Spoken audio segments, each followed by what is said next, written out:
Take a moment to imagine the scene captured in Luigi Sabatelli's fresco. Galileo Galilei standing in the grandeur of the Cathedral of Pisa, his gaze fixed on a swinging chandelier. It was here, according to legend, that Galileo made an extraordinary observation. With no timing device available, he relied on the steady rhythm of his own pulse to measure the time of each swing. He discovered something remarkable. For small oscillations, the time it took for the chandelier to complete each swing was constant, regardless of the size of the arc. This simple yet profound insight laid the foundation for the physics of the pendulum, revolutionising our understanding of harmonic motion and paving the way for accurate timekeeping devices that would shape the modern world. So, how do we describe the physics of such a pendulum? Now, as is often the case with physics, we begin by considering a simplified model.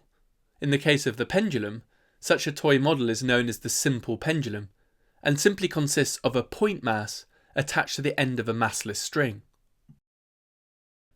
Okay, so let's imagine a simple pendulum of length L displaced by a small angle theta. If we were to release the mass attached to the string from this position, then the mass would oscillate back and forth, tracing out an arc of a circle of radius L. And we wish to understand these oscillations. To do that, let's begin by labelling the forces on the diagram. Given the mass of the pendulum bob is m, it follows that the force due to gravity acting vertically downwards will be equal to mg. There will also be a tension force in the string, which we label T, acting along the length of the string towards the pivot point. Now, we can resolve the gravitational force mg into two components, one directed along the radial direction, equal to mg cos theta, and one in a direction tangent to the circle, given by mg sin theta. Now, the tangent force is pointing back towards the equilibrium position, opposite to the direction of displacement, and so we introduce a minus sign to reflect this fact. Furthermore, since there is no force opposing the tangential force, the pendulum mass will accelerate in the direction of the force according to Newton's second law, which we can write as F equals ma. Here a is the tangential acceleration. Next, consider a circle of radius r, and then imagine an arc that subtends an angle of theta radians. The length of this arc is equal to r theta. It then follows that the tangential velocity will be equal to ds by dt, which becomes r d theta by dt. Next, we can find the tangential acceleration, which is equal to dv by dt, and if we perform the differentiation, we find that the tangential acceleration is equal to r d2 theta by dt squared. Now, if we apply this to our pendulum, the radius of the arc that is swept out by our oscillating mass is equal to the length of the string, and so we can write a equals L d2 theta by dt squared. Finally, we can sub this into our equation for Newton's second law, and we find the following result. In other words, we have found that minus mg sine theta is equal to ml d2 theta by dt squared. If we then divide both sides by the mass, we find the following expression.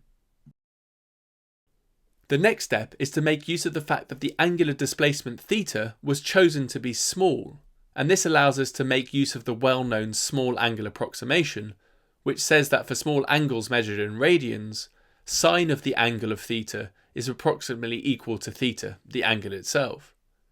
If we then apply this to our equation, we find the following expression, and if we then rearrange this slightly, we arrive at the result that d2 theta by dt squared is equal to minus g over L theta. Now, given that theta represents the angular displacement, this equation is telling us that the angular acceleration is proportional to the negative of the angular displacement, and you may recognise this as the condition for a special type of motion known as simple harmonic motion. Next, we can solve this equation by writing theta of t equals theta naught cos omega t, where theta naught represents the initial angular displacement, and omega refers to the angular frequency, which is the number of radians per second swept out by the pendulum. We can visualise this function by plotting time on the x-axis and angular displacement on the y-axis, and we see a neat periodic motion. Note, in this simplified approach, we have ignored air resistance, which would cause the amplitude to decrease with time.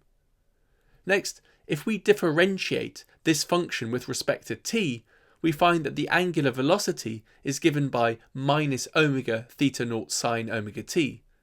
And if we differentiate again with respect to t, we find minus omega squared theta naught cos omega t, which is equivalent to minus omega squared theta of t. We now have two equivalent expressions for the angular acceleration, which implies that omega squared equals g over L. If we then rearrange for omega, we find that omega equals the square root of g over L. Finally, we know that the time period of the pendulum, which is the time taken for one oscillation, is equal to 2 pi over omega, and so if we sub in our expression for omega, we find that the time period of the simple pendulum is given by 2 pi times the square root of L over g. Now, this is an interesting equation, since it's telling us that for a simple pendulum, the time period is independent of the mass and the amplitude of oscillation, since neither of these appear in the time period equation. And this, so the story goes, is what Galileo noticed when observing the swinging chandelier in the Cathedral of Pisa.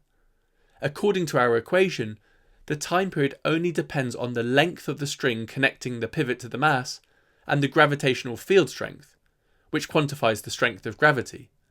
This is essentially telling us that the time period of a pendulum on Earth would be different to the time period of an identical pendulum on the Moon.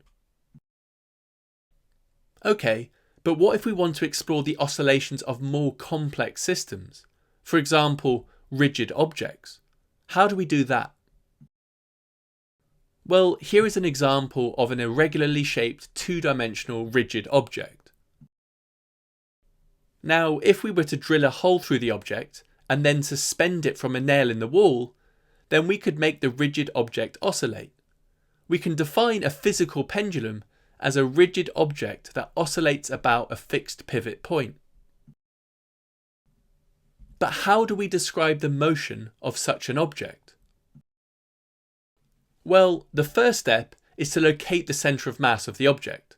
So how do we do that? Well, one way of doing this is to drill a hole somewhere on the object.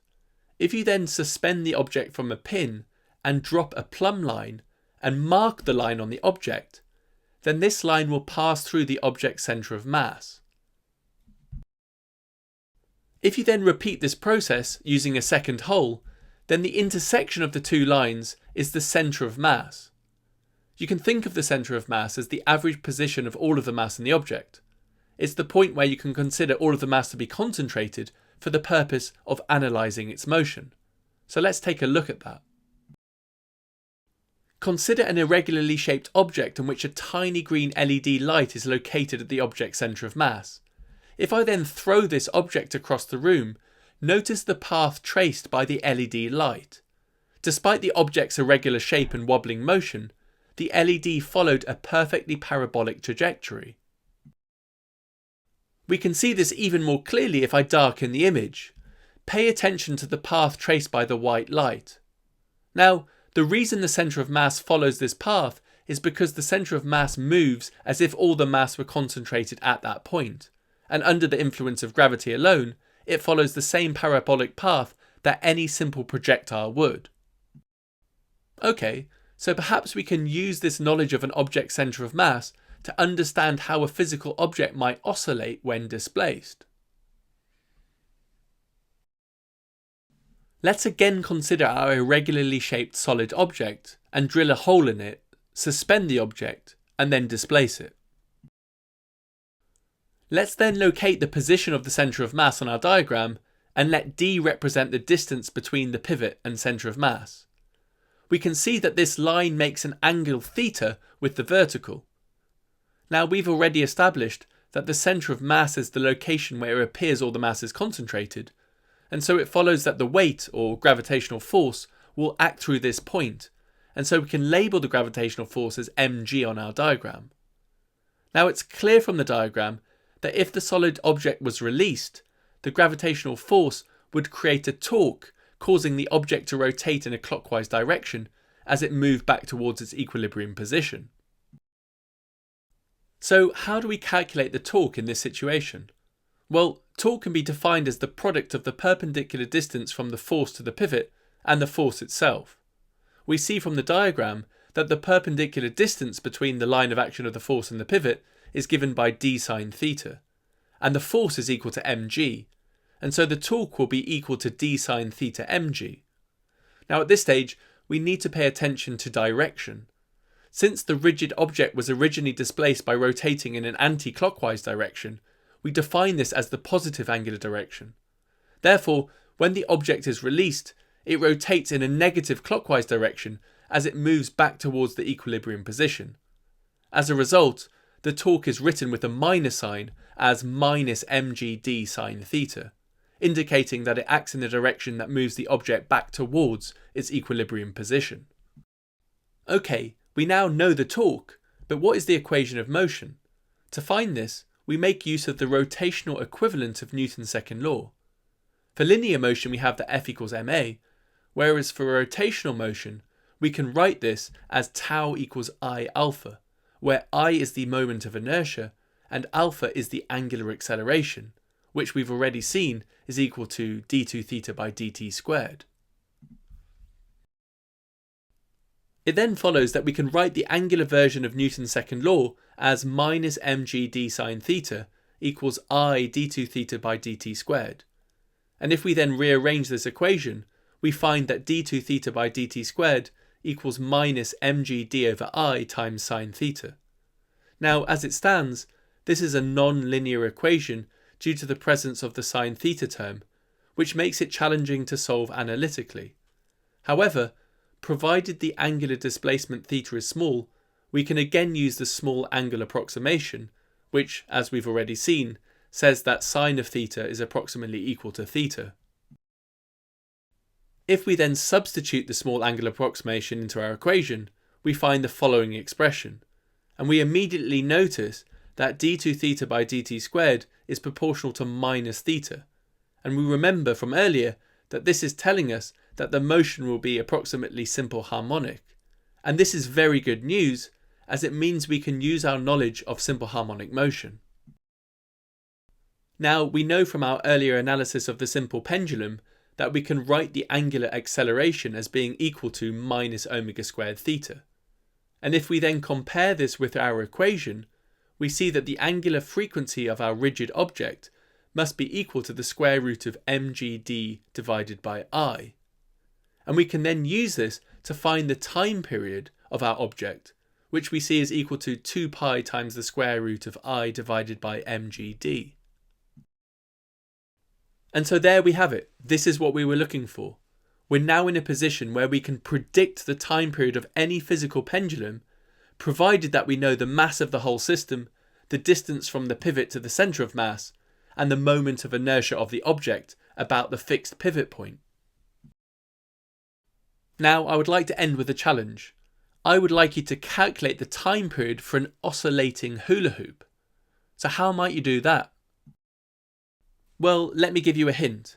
A hula hoop with a pivot point located at the rim has a moment of inertia equal to 2m r squared, where r is the radius of the hoop. Now the image you see is a hula hoop that I bought and suspended in my living room. So the question is, can you predict the time period for this hoop given that the measured radius is 31.5 centimeters? And then you can use this video footage of the hula hoop oscillating to measure the time period, which is the time taken for one complete oscillation, and then compare it with your predicted value. Now a quick tip, you can reduce the error in your measurement if you measure the time period for 10 oscillations and then divide by 10. Okay, so why am I asking you to do this? Because sometimes it's best to discover the magic of physics for yourself. So good luck, and until next time, goodbye.